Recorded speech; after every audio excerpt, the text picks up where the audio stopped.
अगर आपको मेरी वीडियो अच्छी लगती हो तो प्लीज चैनल को सब्सक्राइब करें और लाइक करें। गुड मॉर्निंग फ्रेंड्स, जैसा कि हमने लास्ट एपिसोड में देखा था कि ज़ैंग ज़ाओ डाई के बटरफ्लाई का पीछा कर एक जगह पर पहुंच जाता है जहां वो वांग के साथ लुओ पेरन को देख वहीं पर छुप जाता है और उनकी सारी बातें सुन रहा होता है। अब आगे जहां वांग लुओ पेरन से कह रहा होता है कि यान तो बस ज़ैंग का ही लेटर पढ़ती है और किसी का नहीं, जिस पर लुओ पेरन कहता है तो ठीक है, मैं तुम्हें ज़ैंग का ही लेटर लाकर दिया करूँगा। अब यह सुनकर ज़ैंग पीछे से सोच रहा होता है आखिर ये लोग किस लेटर की बात कर रहे हैं, क्योंकि मैंने तो कोई लेटर भेजा ही नहीं है और ये तो वही वांग यान मियाओ है जो बचपन से यान के पीछे पड़ा है और शायद इसलिए वो यान का पीछा कर यहाँ भी उसे परेशान करने के लिए आ गया है। तभी दूसरी तरफ वो दोनों आपस में बात कर रहे होते हैं कि मैं इसी तरह ज़ैंग की और भी लेटर तुम्हें लाकर दूंगा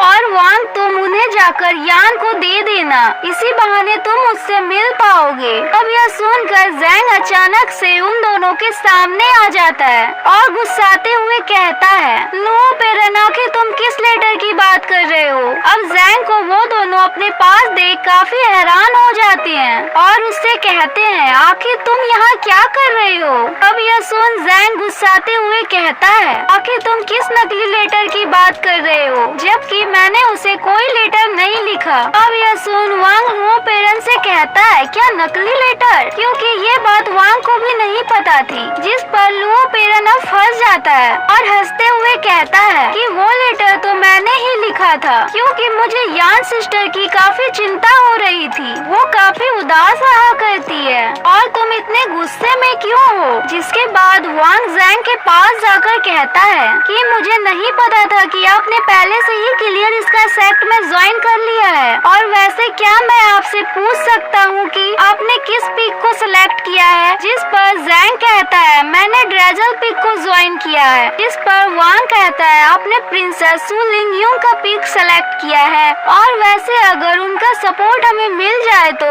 हम यान को बचा सकते हैं। अब यह सुनकर ज़ैंग कहता है कि यान को बचाने का काम मेरा है, तुम्हारा नहीं, तुम बस खुद की जान बचाने के बारे में सोचो, यान की नहीं। जिसके बाद वो दोनों फिर से ज़ैंग को समझाने लगते हैं कि यान काफी ज्यादा सैड थी, इसलिए मैंने उसे लेटर देकर खुश कर दिया और इसके अलावा हमारा कोई भी इरादा नहीं था, प्लीज तुम हमारी बातों को समझने की कोशिश करो। जिसके बाद ज़ैंग इस बारे में सोचने लगता है क्या ये लोग सच बोल रहे हैं। फिर वांग ज़ैंग को बताता है कि मैं यान से बहुत प्यार करता हूँ, इसलिए मैं उससे फ्यूचर में शादी भी करना चाहता हूँ और तुम्हें ब्रदर इन लॉ भी कहकर बुलाना चाहता हूँ। अब यह सुन ज़ैंग कहता है कि मेरी सिस्टर तुम्हें बिल्कुल पसंद नहीं करती है और तुम उसे बस परेशान कर रहे हो और कुछ भी नहीं। अब यह सुनकर लुओ पेरन कहता है कि वांग की फैमिली का ये एक लौता बेटा है और तो और वांग हॉल मास्टर का डिसाइपल है, इसलिए यान वांग से शादी करेगी तो बहुत ही खुश रहेगी। जिस पर ज़ैंग कहता है तुम्हारी हिम्मत भी कैसे हुई ये सोचने की कि मेरी सिस्टर इस जैसे लड़के से शादी करेगी, क्या तुम लोग उसे एक खिलौना समझते हो।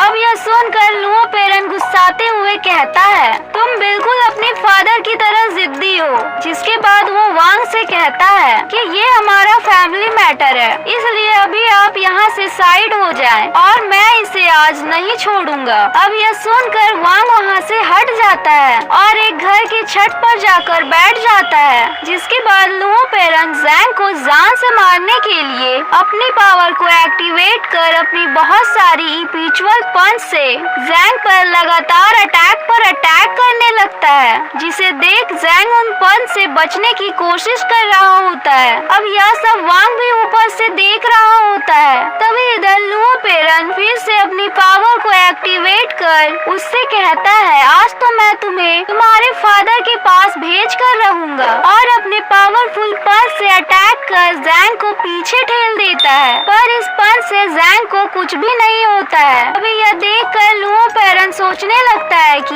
मेरी ब्लड डेटोनेशन पंच से आखिर इसे कुछ क्यों नहीं हुआ। तभी इधर अब ज़ैंग खड़े होते हुए कहता है लुओ पेरन तुम क्या सोच रहे हो, आओ और मारो मुझे। अब यह सुनकर वो दोनों फाइट करने लगते हैं। तभी इधर वांग उन दोनों को फाइट करता देख सोच रहा होता है कि जैंग तो सिर्फ मैरो रिफाइनिंग पर है, पर फिर भी वो इतना पावरफुल कैसे है। तभी इधर अब जैंग अपने पंच से लगातार लुओ पेरन पर अटैक करने लगता है और उसे दूर फेंक देता है, जिसके बाद फिर से उसे हवा में उछाल कर अपनी एक टेक्निक का यूज करते हुए उसे एक जोरदार पंच मार कर नीचे फेंक देता है। तभी अब घायल लुओ पेरन कह रहा होता है कि मैं तो इनट स्टेज पर हूँ और तुम बस मैरो रिफाइनिंग पर हो, तो तुमने मुझे इतनी आसानी से कैसे हरा दिया। जिस पर जैंग कहता है तुम एक बेवकूफ हो जिसने अपनी कल्टीवेशन को बढ़ाने के लिए पिल्स का यूज किया।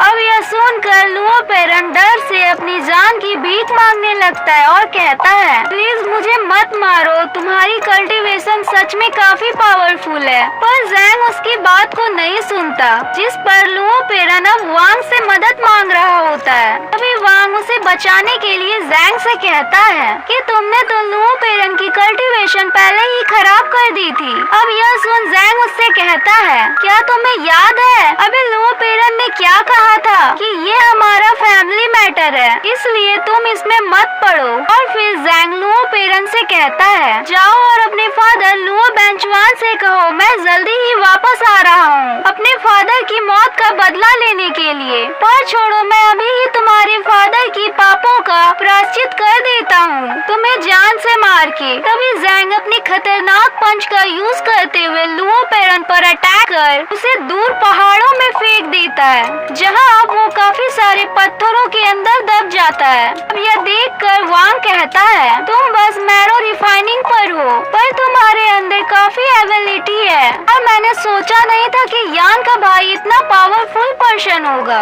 और तुम मुझसे चाहते क्या हो। जिस पर जैंग कहता है कि मैं तुमसे लड़ाई नहीं करना चाहता हूँ, मैं बस चाहता हूँ कि तुम मेरी बहन यान से माफी मांगो और प्रॉमिस करो कि तुम उसे फिर से कभी परेशान नहीं करोगे। इसके बदले मैं उस नकली लेटर के बारे में भूल जाऊंगा। जिस पर वांग कहता है कि मैं बस तुम्हें एक अच्छा दोस्त बनाना चाहता था, इसलिए मैंने तुम्हें यान और अपने बारे में बताया, पर तुमने मना कर दिया और मैं उससे कोई माफी नहीं मांगने वाला। अब यह सुनकर जैंग को गुस्सा आ जाता है। तभी वांग कहता है कि यान ने इंपीरियल सिटी के एक पावरफुल फैमिली को निराश कर दिया था, इसलिए अभी उसकी ऐसी हालत है और अब बस मैं ही एक ऐसा पर्सन हूँ जो उसे फॉरगेटरी माउंटेन से बाहर निकाल सकता है। जिस पर जैंग कहता है वो मेरी सिस्टर है और मैं उसे बचाकर रहूंगा और तुम्हें इसके बीच में आने की कोई जरूरत नहीं है और तुम उसे बचाकर दिखाना क्या चाहते हो कि तुम एक अच्छे इंसान हो। जिस पर वांग कहता है तुम मेरे लिए एक चींटी के बराबर हो